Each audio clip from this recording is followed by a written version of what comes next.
Hello. Hey up. So my name's Paul and I'm a cyber security professional. Oh, hang on. My name's Paul and I'm a cyber security professional. Confession time. This is my first B-sides. What a beautiful venue this is, the University of Exeter. It's officially known as a botanical garden, this campus. Did you know that?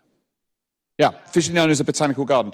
It's also credited with some of the inspiration for the Harry Potter films. I've never watched a Harry Potter film in my life. Please don't pelt me with fruit.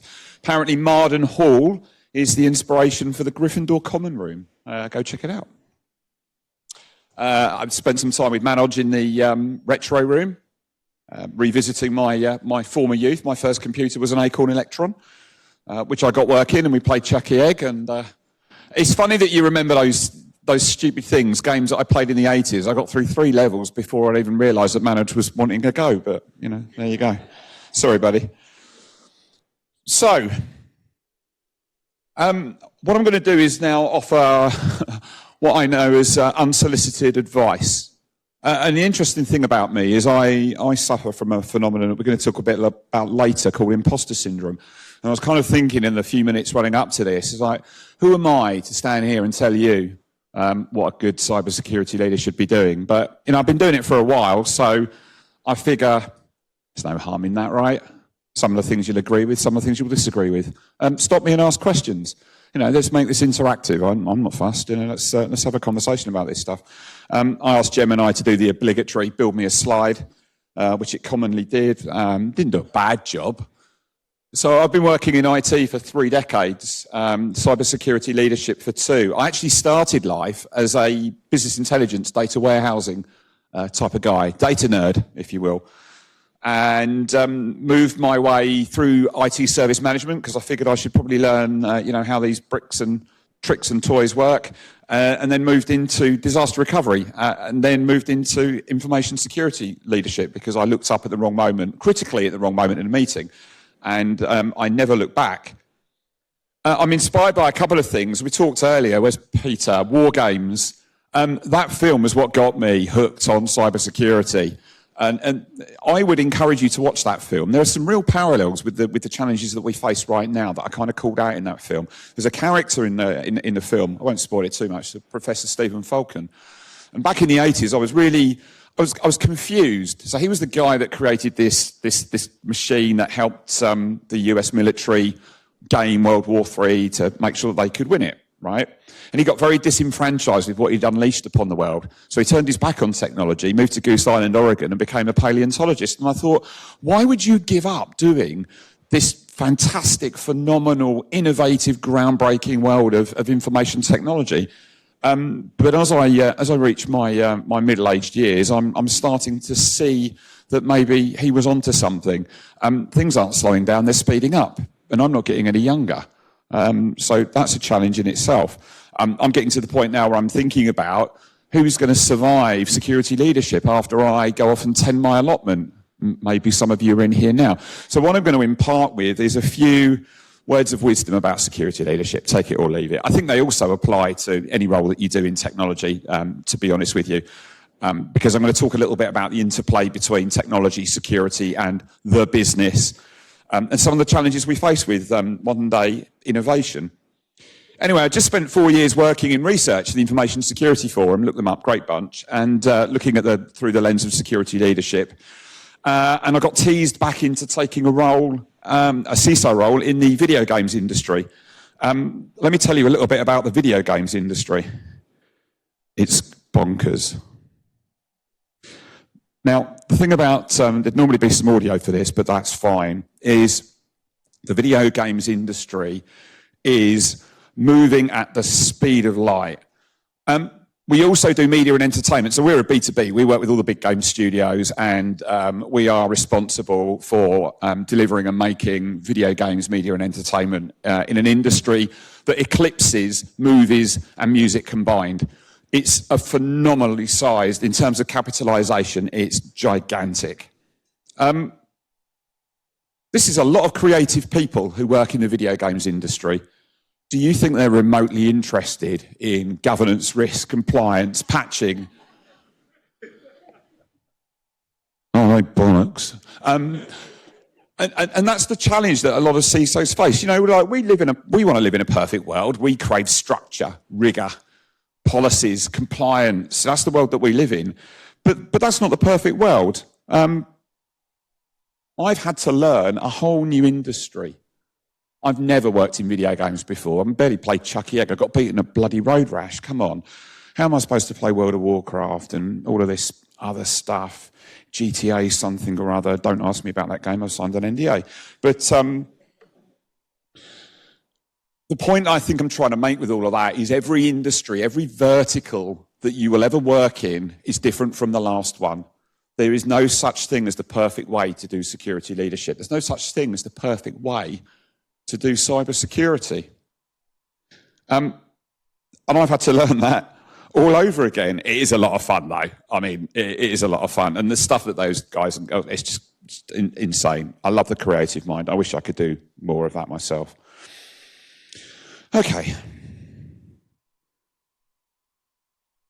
So I'm going to start with a bit of a first opinion, and it's simply this, that cyber leadership isn't something that's taught as such. It's something that gets grown, it gets nurtured, and you get that through real-world experiences. Some of those experiences are good, some of those experiences are not so good. Right, Harriet?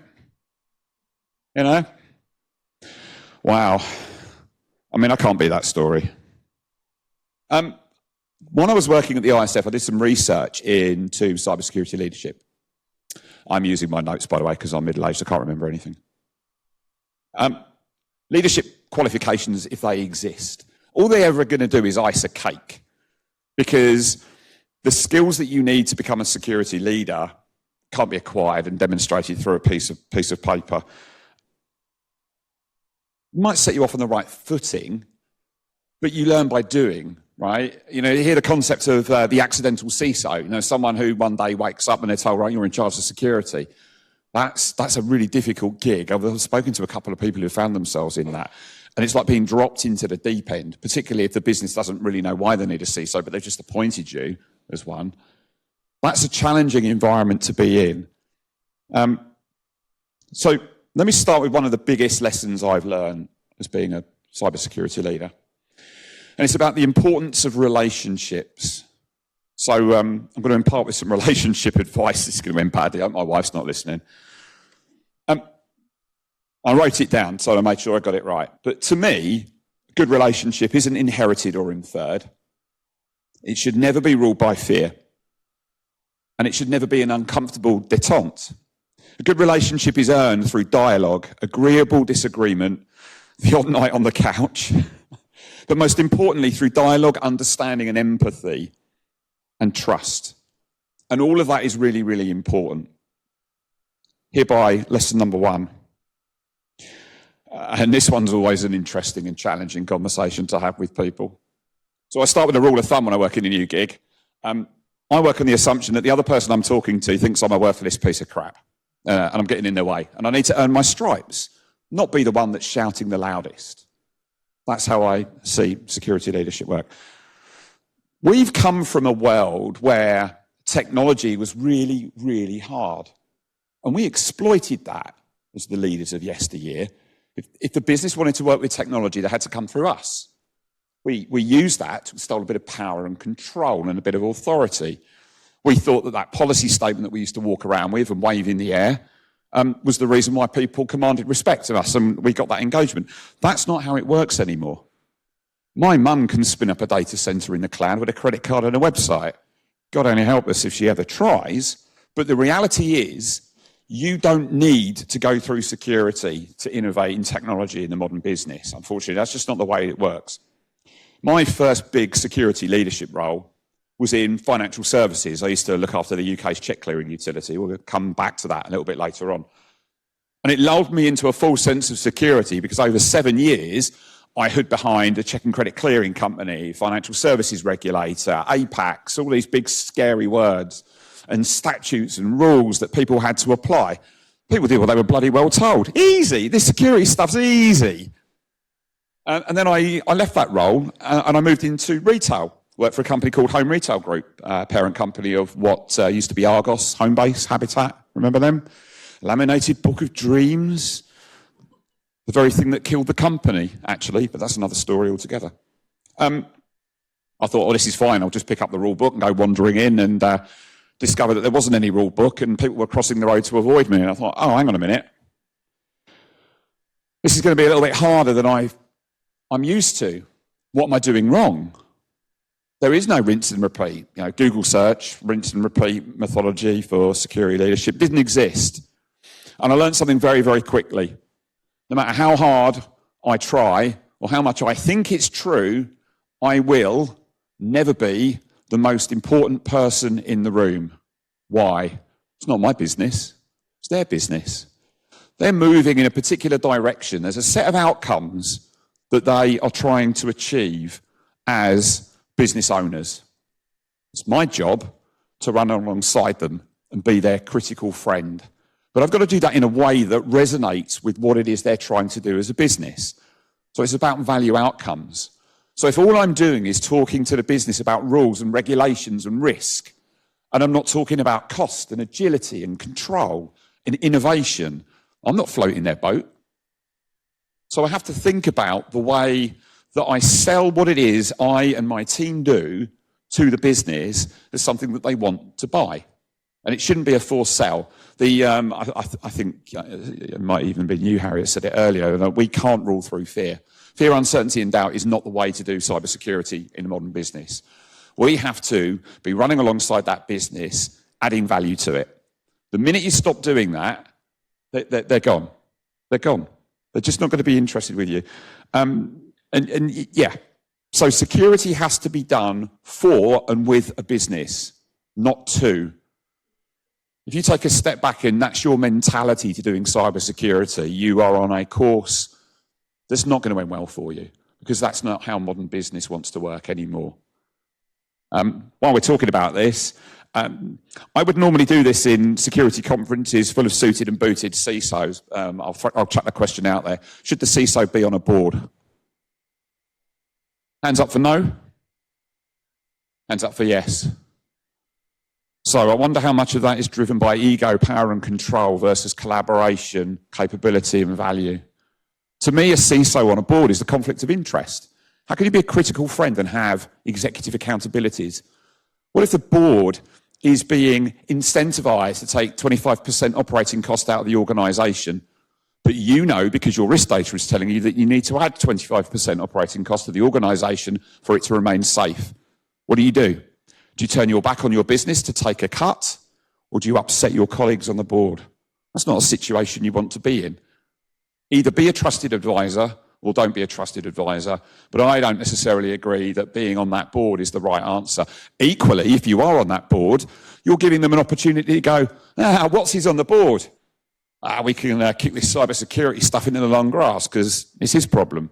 You don't want to create that situation for yourself. It's hard enough getting them to take responsibility for it. I'm not going to make it any easier for them by abdicating responsibility by sitting on the very same board. Final word on humility. And this is also quite practical advice when you're working with internal audit. Don't blag. One of the most powerful statements you can make is, I don't know. Well, we'll find out. You don't have to have all of the answers. A lot of CISOs burn themselves out by thinking that they've got to be across everything and anything all of the time, 24 hours a day, 7 days a week. It's not true. Humility. It's an important characteristic of a security leader. Some do it better than others. And I've learnt that through good and bad, as I said before. But it's powerful. You know, the idea of the servant leader. Remember this, and you'll see it at the end as well. Remember why you're there. Because without them, there's no need for you. So why would you fight that system? Humility. Anyway, that's the first point. In the vast majority of cybersecurity incidents I've had to deal with in my life, and there's been a few, it's never anything particularly complicated. You see all these weird and wonderful films about, you know, terrorist organisations and nation-state actors and blah-de-blah-de-blah. And yeah, of course, some of that's true. These things do exist. You know, we've talked about that in a couple of presentations already. But the vast majority of them are opportunistic, they're drive-bys, they're a mispatch, they're a door that's left ajar, basic stuff. We have a challenge as security leaders, you have a challenge as security practitioners, whatever level that you are at. Organisations are living in the digitally transformative, AI-powered era.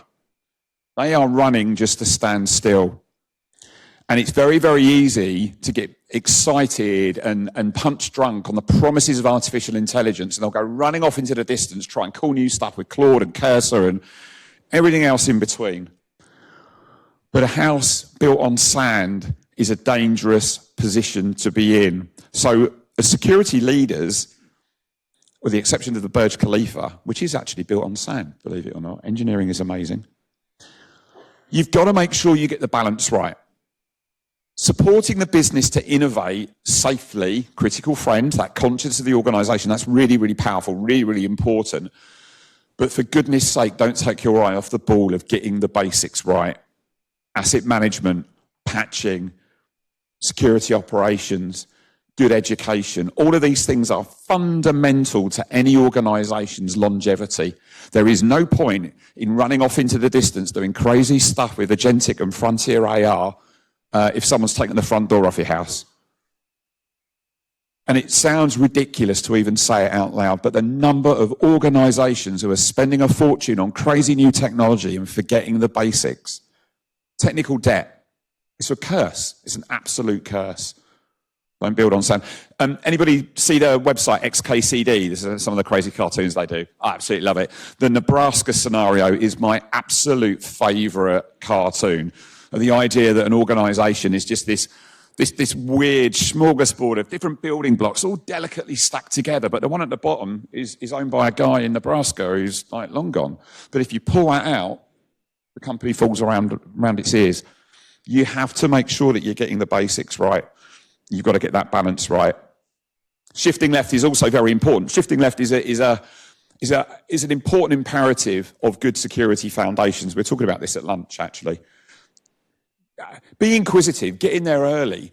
Well, you know, you want to be talking to a project when they're thinking about doing something, not when it's just gone live and a little piece of you dies inside because you realise that now you've got to chase after that and unpick it because it's actually illegal, immoral, can't be done in that country, or is running on Dave's laptop, which is slung under a desk somewhere in London. That's the reality. The TLDR of all of that is always try to see the wood and the trees. Now, a lot of this also comes back to the idea of humility. You've got to make sure that you're finding a way to incentivize the business to do this stuff. This one is really, really challenging. In the batshit crazy world of video games, media and entertainment, practically impossible. And every time I talk about it, I hear this collective from the boardroom. But that's not going to stop me. Anybody that knows me will know that I'm a quite tenacious kind of guy. Sometimes to my detriment, but you know, that's the reality. You've got to be persistent, build on sand, and have a bit of humility. All good so far? Any questions? I'm just rambling on here. You know, everyone's probably fallen asleep eating their sandwiches. Well, Pete's had about 18 pies now. What did you call them? Northern batteries. That's right, Northern batteries. That is literally my favouriteest phrase. That's my favouriteest phrase. There's a hand at the back. You got a question?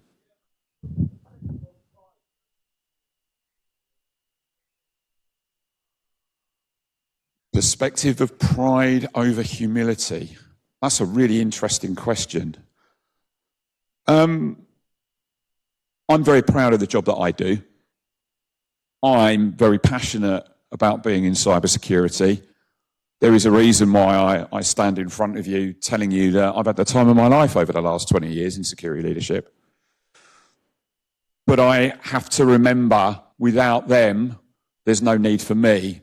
So sometimes I have to let that pride take a hit in the interest of the longer game and let the humility take over. That's my answer to that question. You're welcome. That's good. That's a great question, actually. Sometimes we do let pride get in the way of our judgment. And sometimes, I'll offer you another little bit of advice, unscripted. When you find yourself in a situation of conflict like that, take a breath. Take a breath. Because your head and your heart will fight each other. And sometimes you just need to kind of Just take a breath, take a couple of seconds. Trust me, it works.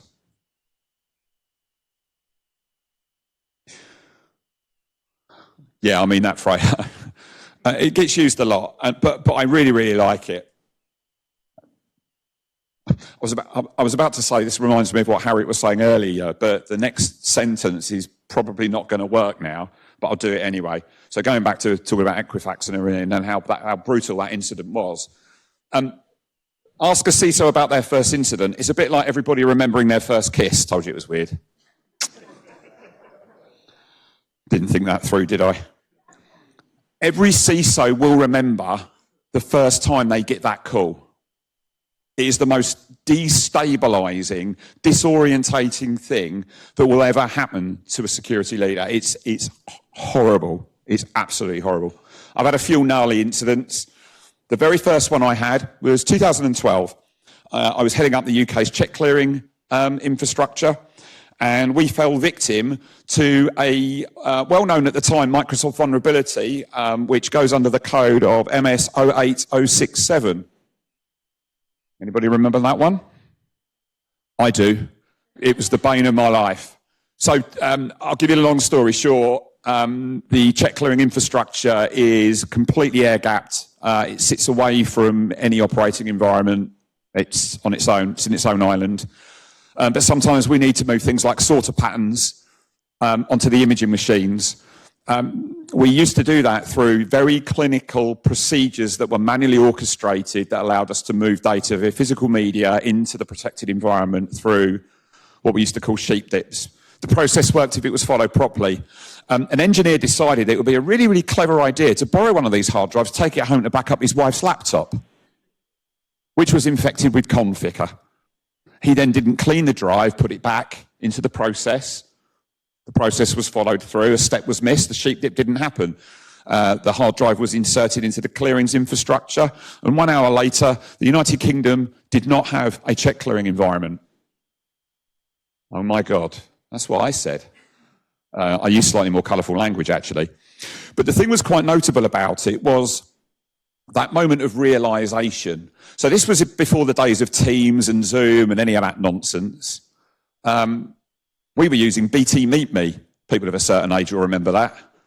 Like good old-fashioned phone conferencing. I don't know why we made eye contact there. You were young and you're welcome, Fiverr. And we were going through the obviously immediate characteristics of the event, and then someone said, well, what are we going to do, Paul? And then there was a silence. And then I realised they were talking to me. And I shit myself.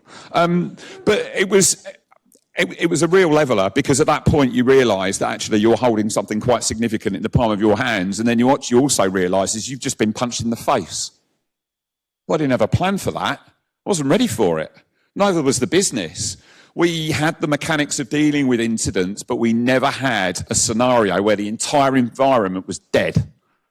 Now, fast forward to NotPetya and all of these wonderful things. You know, we now appreciate the concept of a black swan extinction level attack on an organisation. It is a real thing. But back in 2012, in an air-gapped environment, maybe not so much. So the advice that I always give with this is everyone has a plan until they get punched in the face. What I mean by that is the plan is a guiding light. The plan is the basis of choreography for an incident. If you think for 1 minute that every incident you're going to encounter during your career as a cybersecurity practitioner is going to follow your playbooks, bad news. Doesn't happen. The plan establishes lines of communication, protocols, escalations, side moves, communications plans. Test them again, but recognise that they will not have all the answers. You need to blend those plans with some creative thinking, some collaboration, some out-of-the-box stuff. Anyone watch the film Apollo 13? When they had to put one of these into one of those using only this. That is major incident crisis management right there in a nutshell. Sometimes you've got to think outside the box to get things established, but then learn the lesson so it doesn't happen again. Close the loop. Really, really important. And again, something we talked about earlier, and I'll skip over in the interest of time. Management won't have your back. Yes, you can do everything you can to rest and rotate your staff. I now have a welfare officer in all of my incident response teams. They're not there because I thought it was a good idea. They're there because I know what it feels like to come off a 3-week, night and day incident response and realise that no one gives a shit about how you're feeling with the ear infection, the chest infection, the blood pressure in the sky and everything else. No, they still want to put you in front of the Bank of England to explain what happened. So make sure that you've got your own back and that of your teams as well. And I think the world has moved on a little bit more now, but at the time I felt very lonely. And by the time the incident was done, I felt very ill. A good friend of mine, Stephen Kahn, actually, great friend of mine, he used a great phrase once when we were talking about security leaders. He said, security leaders have got to act like chameleons. You never know from one day to the next what type of person you've got to be. Are you going to be the playful person? Are you going to be the dictator, the authoritarian? Are you going to be something in between? We change characteristics depending on the circumstances we find ourselves in. Security leaders have to be very, very adaptable because businesses are not linear, structured. They generally meander around all over the place. Now, you could argue that there are different types of security leader, and I think that's right. Post-breach CISO, startup CISO, stable CISO, regulator CISO, and that's very, very true. But they all need a set of broad skills that transcend technical skills so that they can relate and resonate and operate with their businesses. And a lot of security leaders of a certain age who came from a technical background found there was almost like an inflection point when we realised that actually we weren't just technical people anymore. We weren't IT managers anymore. We were business managers. We were parents. We were educators. We were philosophers. And that's quite a moment of realisation that actually the path of security leadership has suddenly become business leadership with a little bit of technology on the side. I'm a techie. I love technology, but I have very little time to do that when I'm massaging numbers in a spreadsheet to go to the board or keeping the investors happy or. So you have to recognise that diversity of skills, and that also ripples down into your teams. And true business resilience comes from a mosaic of perspectives. The diverse security team is an absolute gift. Think about it, right? Creative thinkers. They think about novel solutions to non-linear threats. That's the sort of person you want in an incident response. You need literasts. You need communicators. I needed one of those to write this presentation for me because I'm rambling a load of nonsense. But the reality is technical stuff spoken to a business audience isn't going to get you anywhere. You've got to be that translator. Never expect your audience to be the one translating. You've got to do that. If you want them to want what you're selling, it's got to be in their terms. So now you need the technical people to have a degree of business acumen, or you need people in your team that can do that. If anybody, again, of a certain age, picks up an old Microsoft Office manual, Excel 4, classic example, I've still got a copy at home, written by the techies, absolute bloody gibberish. Absolute gibberish. Now think about how we educate people to use productivity software. You've also got the in-between. There's the psychological impact of cybersecurity. We were talking earlier about deep fakery, and things like that. There's a lot of different attributes and skills now that comprise a cybersecurity team. And diversity drives rapport, as I've said. Your team is comprised of people with different characteristics. So your team needs to be like that as well, so that you can interplay and communicate with each other. I mean, again, it sounds obvious, but security teams for a long part, and anybody who's watched the IT crowd, that's been the typecast. Bury them in the order takers, bury them in the basement, get them out when you need something, and then send them back when we're done. That's not how it works anymore. Security at the speed of business means we have to be on point, in there, amongst them all of the time.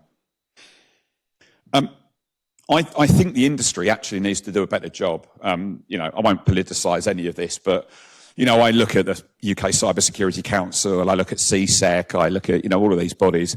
They're not doing enough to talk about our industry in those more coloured terms. I do a lot of work with children. I've been a non-exec director in the education sector for quite some time. And, I get to talk to the teenagers about what they think cybersecurity is. They're still very much hackers in hoodies, as far as they're concerned. But our industry needs such a diverse portfolio of skills. We need to be better at marketing who we are and what those people can do for us. It's not just about the technical side of things. People, process, and technology. The final one I want to talk about is curiosity. Every day does have to be a school day. So when you work in cybersecurity, you are constantly going to be in the pursuit of curiosity. There's no escaping it. You've got to have that curious mind. If you're standing still in cybersecurity, this is an inconvenient truth actually. If you're standing still in cybersecurity, you're falling behind. All right? And, you know, again, I was talking to somebody about this earlier. I actually feel quite tired. You know, at a time where it's really exciting, kind of back at the 80s when I was a lot younger and the batteries were more charged and I was getting really excited about what was coming and this revolution. You know, I was up for it. But every morning I turn on my laptop and there's just a feed of, you know, everything's changed. It used to change every couple of years. Now it's changing every couple of minutes. It's really hard to keep up with that. And I wonder how the next generation of cyber workforce are going to be able to adapt to be able to run that fast. You know, maybe it's just me. You know, I'm getting a little bit old now, and you know, it's harder to keep up. But digital transformation is speeding up, not slowing down. So how do we keep abreast and keep on top? Curiosity is really, really important. Lifelong learning. This is an industry of lifelong learning, as I've said before. If you're not up for that, then just be careful. Always stay curious. You need to actively challenge what you think you know. And be inquisitive about emerging technologies. You know, we're all in the AI model now. We're talking about agentic. We're worried about frontier AI. Over the hill is this thing called quantum. So now start to be thinking about that. Now start thinking about what happens when you take that and you blend it with artificial intelligence. That is a level up that I'm really don't even want to get my head around, but it's coming. It's absolutely coming. Back to the humility point, humility in knowledge with curiosity. And it's back to that point I made earlier about I don't know. You have to recognize that everything you do isn't a test. It's not about you being tested to think that you know and are across everything. Sometimes when you don't know, it's an opportunity to learn together with your business. How great is that? Collaboration through learning, through curiosity. That's perfect. What best way to help a business on its growth journey by learning together? That's a very different way of looking at it, in my opinion. It's not just about doing the training and saying, right, I'm ready to splat it at the business. As a modern cybersecurity leader, I have the usual challenge everybody else has. You know, my budget gets smaller and they want more. Dedicate a good chunk of time to training. And even if that's not OPEX, dedicate some of the team's time to learning themselves. Give them the time. If you can't give them the cash, give them the time. Give them the opportunity to learn and develop and be curious. Because you'll get rewards from that. Because if they've got a curious mindset and they're continually learning, that's taking a bit of weight off your shoulders, and it means that your team is running at the speed of the business and running at the speed of innovation, and you will get a benefit from that. But also, make sure that you recognize as a leader, and also as you move through your careers as well, you know, you'll start at the bottom and you'll move up to the top, or you'll move sideways, or whatever it is. Curiosity leads to challenge. Challenge is good. Let people feel empowered and comfortable in challenging you, and encourage that debate, because their curiosity shouldn't be something that you then immediately shut down because they don't think that they can take you on. It's really important that they are empowered and they're able to do that. And then always have that growth mindset. Just no escaping it. As I say, everything is speeding up, but curiosity as well through the lens of putting yourself in the business's shoes. As I said earlier, being about, you know, having the humility and understanding what the value is that the business is trying to get from a circumstance or situation. Put yourself in those shoes. If you have a look through LinkedIn, I put my money where my mouth is, dressed up as a Domino's pizza delivery guy, going out, delivering pizzas, understanding what the process is, standing on the middle of the West Coast main line at 3 o'clock in the morning, pissing down with rain, being shouted at by the project lead because I put a 60-second timeout on their iPad, and in the time they take their foul weather gloves off and unlock their iPad and then put their foul weather gloves on, the iPad's locked again. I wasn't being empathetic to their situation. That's wrong of me, you know. So take the time to learn and empathise, accept challenge and challenge back. It's really, really important. It's a two-way thing. Just going to finish on what the future holds. And, you know, I don't know, honestly. If I did, I wouldn't be here. I'd probably be making my millions doing something else. But the reality is that we live in a world powered by unpredictability, Middle East crisis, Russia, Ukraine, AI, quantum. There's just so much going on. And we've got to deal with these emerging frontiers, you know, AI in particular. You know, that's eroding the composition of the labour market. It's giving us new challenges. It's creating new roles as well. You've got to roll with these changes. And I think the accumulation of everything that I'm kind of saying there is you've just got to have that agility. You've just got to recognise that being a chameleon is the way to get ahead in cyber security and cyber security leadership. Final word on the CISO. Maybe the CISO's doomed anyway. You know, we've always talked about, you know, do we live in a world where one day everybody just does security? It becomes a product of something that they do, or maybe AI is doing security for us. Maybe the security leader or the operating model of the CISO and the security teams and then the business, maybe that's gone. There is a reason why the business information security officer roles are becoming more and more lucrative, because what we're doing is we're distilling security capabilities into the business operating model, and you're starting to see that blend of security teams that used to be in an ivory tower integrating with the fabric of business. I actually think that that is probably the most pragmatic direction of travel. So my advice there would be, don't fight that system, roll with it. Our businesses are adapting. We need to adapt with them. And I find it really, really interesting that kind of post-pandemic, businesses now work in a very agile, distributed kind of way. IT has learned that it shouldn't be order takers, it should be involved in the solution, and they've become more intertwined with the business. Security feels like it's always lagged a little bit behind. Time to get on the front foot and get ahead of the game, I think. You know, to kind of finish that before my voice gives up on me, we have to continuously adapt to align with the changing world that we serve and protect. It's the only way that we're going to thrive. We've got to put the business front and centre, because without them, there is no need for us. And that's kind of my final piece of advice. But overnight, when I was lying in bed worrying about cyber, that's what I and a lot of my colleagues tend to do, I wanted to impart with a final piece of advice, actually. You don't always have to be the hero.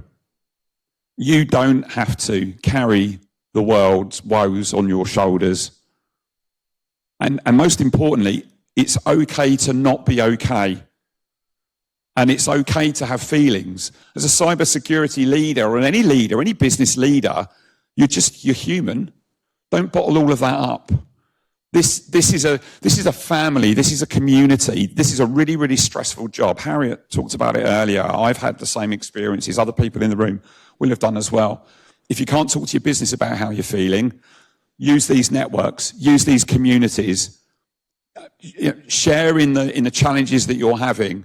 It will make you feel a whole lot better. I mean, as I went through the pandemic, you know, I was tapping into those communities. A lot of my colleagues were as well. The reality is that you know, don't suffer in silence, because the challenges that we have are the same challenges that everybody else has. And actually just reaching across and being able to say to somebody, oh, this isn't happening, and say, oh, I've had the same problem. It grounds you and it really levels you out. I'm so disappointed that in 20 years of cybersecurity leadership, we still haven't solved the problem of mental health challenges in this industry. And somebody said it earlier, forgive me because I'm not going to get this entirely accurate, but they said, you know, when an organization is physically attacked, the resources are parachuted in to help. You know, you get all the support that you need. When an organization is logically attacked, is the same support offered? More often than not, the answer is no. And I think that's wrong. So in the absence of that, do one thing for me. Look after each other. Look after yourselves. I have no regrets about being a cybersecurity leader. I love this industry. I absolutely love it. It's a tough gig, but the strength and the power of the community to support each other is really, really valuable. We are moving the needle. It's a slow and steady progression. But in the meantime, just make sure that you are supporting each other and feel safe to put your hand up and say, actually, I'm having a really bad day. Can I talk to somebody? It's really, really important. I've run out of stuff to say. If people want to talk to me, please reach out on LinkedIn. I'm total open door. If you want to ask me any questions, you're more than welcome. But in the last couple of minutes we've got, if you've got any questions, come at me, I'm ready. Thank you, everybody.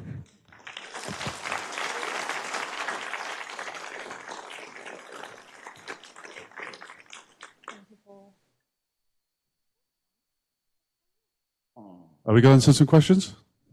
I say we, I mean you. Are you going to answer some questions? Oh no, I'll pass somebody. Sorry. Paul, you ready? You've got a couple of questions.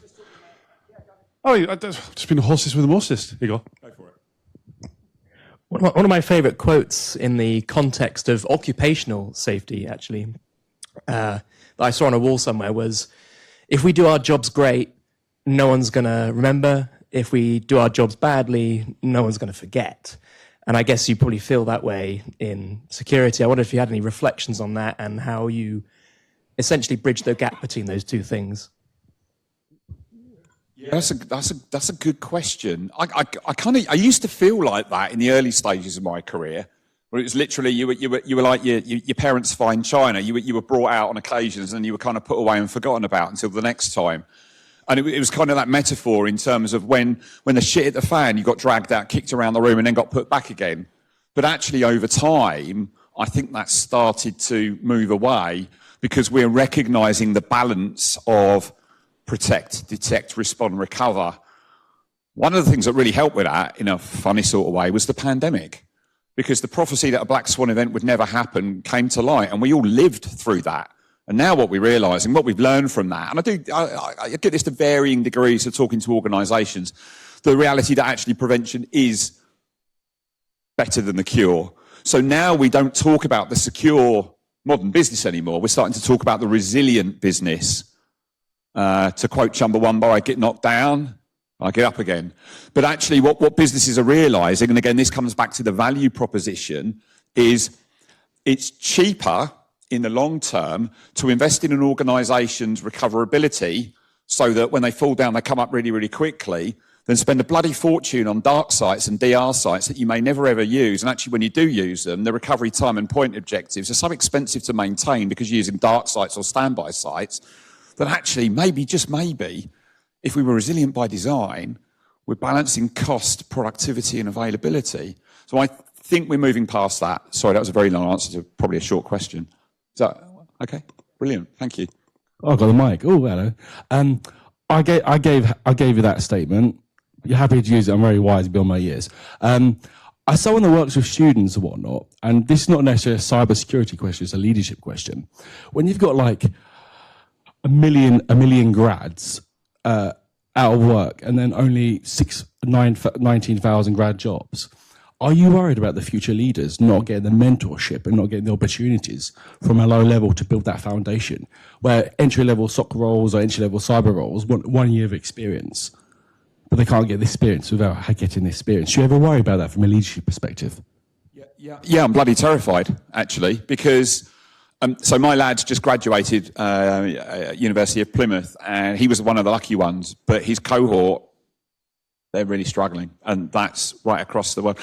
What I would say with that in the context of what I've just talked about is we are running around so crazy worrying about today that I don't think we are doing enough to pay it forward.